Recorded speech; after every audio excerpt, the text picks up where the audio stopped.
Okay, I am going to attempt to show you how I make my sourdough. I have my scale, my starter, warm water, and flour, and a whisk. I use a Swedish whisk. I fed my starter a couple days ago, so it should still be active, and you can see how it's bubbly inside still. So it's usually active about 2 or 3 days after you feed it, and therefore you can still use it. So I'll first start, I'll zero my scale out. I'll grab 50 grams of starter.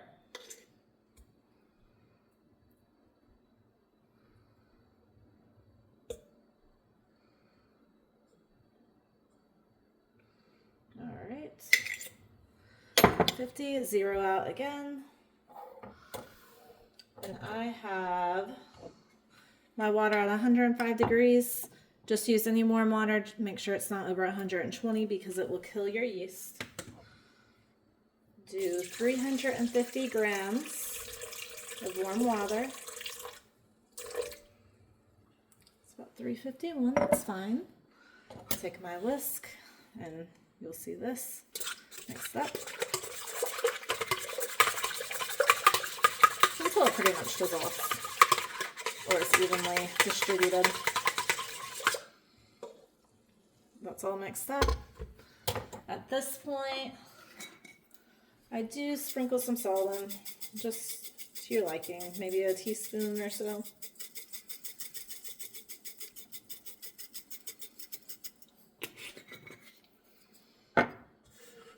Zero my scale.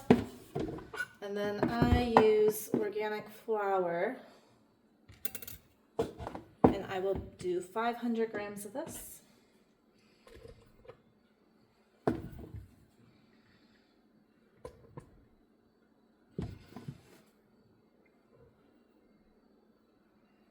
And I do measure everything because, especially this is one of my bigger 1 cups, and it usually gives me a lot more than a cup when I go to measure. All right, it's just over 500, so that's good. I usually give it a good stir before I put it in my KitchenAid.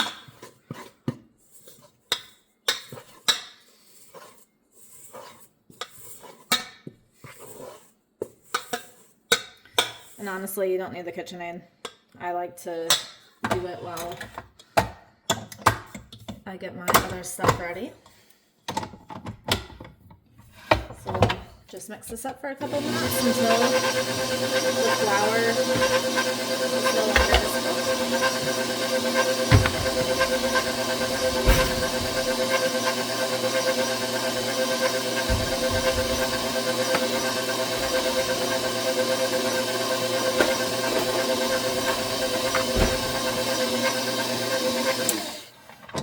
doesn't need very much.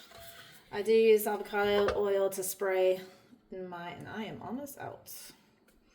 Spray in the bottom, just so it doesn't stick when you go to do your folds. Take this out.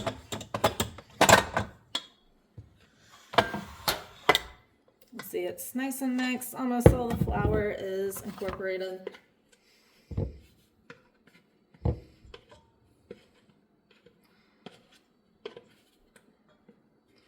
I do like to use a scraper to get most of it off.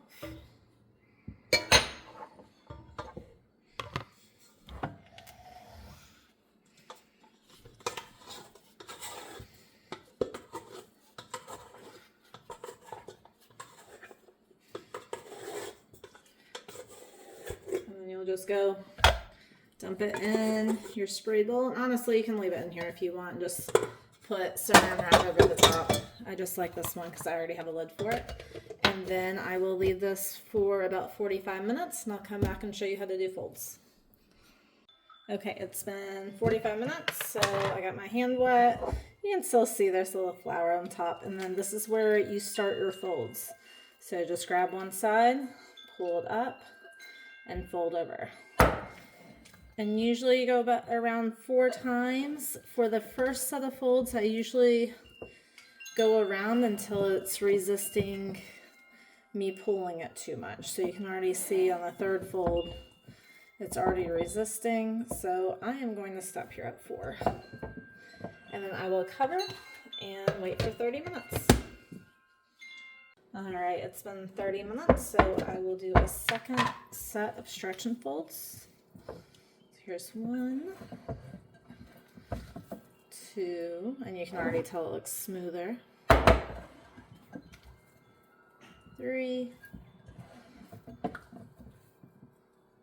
4.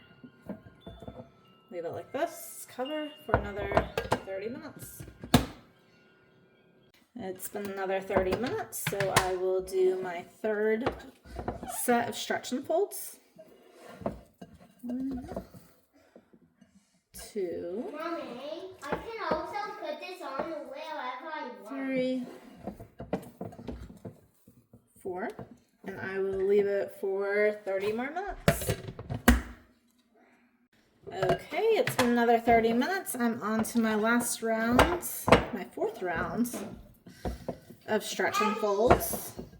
And on my last one, I like to lift it up and do, no, I can't even think what this fold is called right now, but just fold it under itself a couple times so it gives it a nice rounded top.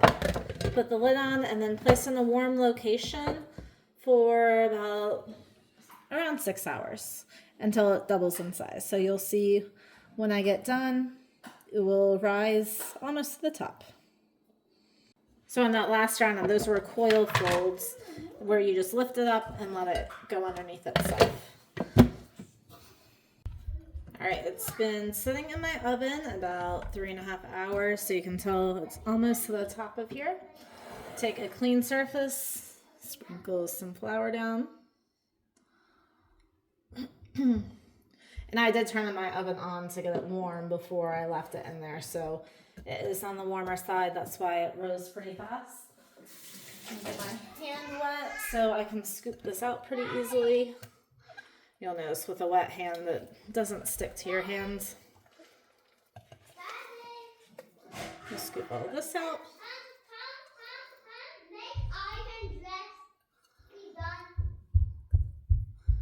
And I do try to get all the little pieces in here too. Done with this. And you can kind of stretch it out. And then I'll just take an edge and just start going into the center. We'll do this until it kind of gets nice and tight. And then when I get my bench scraper, I'm going to flip it over. And then this is actually pretty sticky dough. Sometimes the ratio of flour gets a little bit tough, so if you notice it being stickier than it should be, just sprinkle some more flour. It's not going to hurt. And you'll just keep going around, putting tension. You can scoop with your hands. There's a lot of different ways to do this. This is just how I do it. And also, if you don't have time to do 4 sets of stretch and folds, you can at least get 2 good ones in and then leave it to bulk rise. I haven't been able to tell a difference when I do that, but as long as you get 2 and it turns, it will turn out fine. Now you could just go ahead and put it in your banneton now after you shape it. I am going to cover and leave it for about 30 minutes and then I'll come back and do one more shaping. It's been just over 30 minutes since it's been rising. I'll flip it back over with my bench scraper. And what I'm going to do, I'm kind of going to stretch it out some. And before I do this, I'm actually going to take my banneton, get some flour in here. This is going to keep it from sticking too much. It always tends to stick some. I'm just get a nice even coat around. Alright, and then once I have it laid out, kind of like a square, I'm going to fold half in, other half in, and then starting from the top, I'm gonna roll. And I am dealing with a lot stickier dough than I normally have. It's usually not this sticky. I'm gonna put some flour on top. Put some more around the edges. This will just help make it easier to fold. Like I said, there's all different methods you can use when you're shaping your dough. And that helps too if it's too sticky to put flour on your hands, and then that way it's going to be easier to handle. So what you're doing here, you're just creating tension again, bringing it around. And since I'm using an oval banneton, I'm kind of putting it into that oval shape as I go around. And any air bubbles that you see, you can kind of just pop them. And that will prevent so many air holes in your loaf.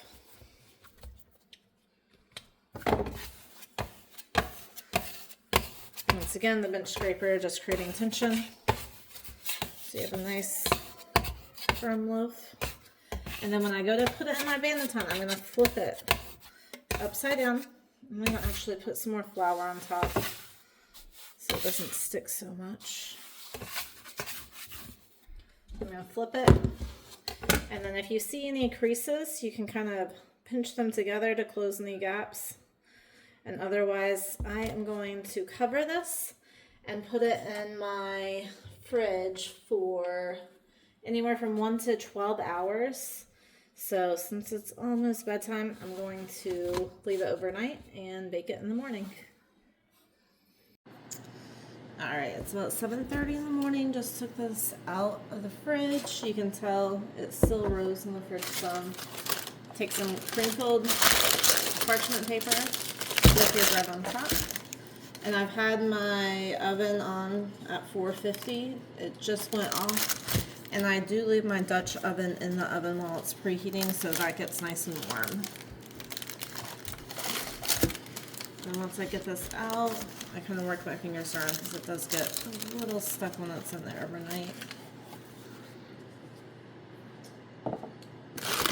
And then you can either score now or you can put it in the oven for a few minutes and then score. So you do one deep score and some small scores if you want.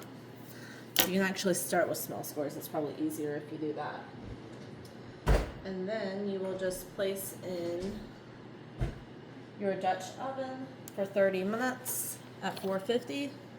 Once that goes off, you will turn the oven down to 425 and bake for another, I usually do 5 minutes. Some people do about 10 minutes, but I don't like them getting too dark. And then I'll show you what it looks like when I take it out of the oven.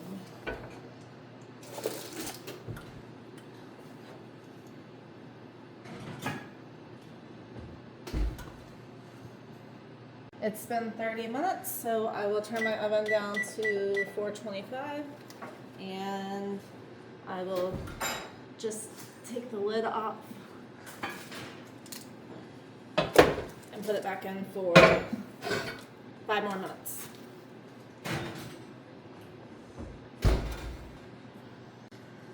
There, it's been 5 more minutes. Turn the oven off. And Mama. get out my lid. And you'll see it's nice. Mama. Mama. And usually I leave it in here for a minute, but I want to get it out and show you what it looks like underneath. Get my triangle. Pull it back.